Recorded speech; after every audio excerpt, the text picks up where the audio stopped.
परिषद आणि समिती निवडणूक एकतर्फी होतीये, विरोधक कुठेच दिसले नाहीत असं वक्तव्य मंत्री नितेश राणे यांनी केलंय। विरोधकांनी शस्त्र टाकली आहेत।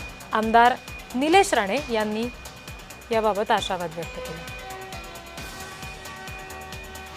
आज ही सकाळपासून मी माहिती घेतोय, असंख्य गावामध्ये बूथ पण लागलेले नाहीयेत। म्हणजे विरोधी पक्षामध्येच अगर आमच्या विरुद्ध लढण्याची अगर क्षमता नसेल, ते लोकशाहीमध्ये आपली बाजूच मांडण्याची अगर त्यांची तयारी नसेल, सक्षम पर्याय उभं करण्याची तयार नसेल, एवढे नाउमेद झाले असतील तर मला वाटतं ही निवडणूक जसं आपण बोलता तसं निश्चित पद्धतीने एकतर्फी आहे।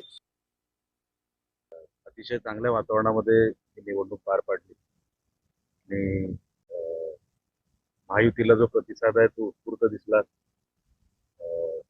आणि मतदान पण तसं महायुतीच्या बाजूने होईल असं दिसतंय। लोकांनी आशीर्वाद दिले तर एक चांगली जिल्हा परिषद आम्ही चालू, जी मागची 27 वर्ष राणे साहेबांनी निष्कलंक जिल्हा परिषद चालवली, पारदर्शक चालवली, तर पुढची 5 वर्ष ही एक चांगली व्यवस्था जिल्हा परिषद पंचायत समितीच्या माध्यमातून जिल्ह्याला आम्ही देऊ, ही खात्री आम्ही प्रचाराच्या वेळेला लोकांना दिली।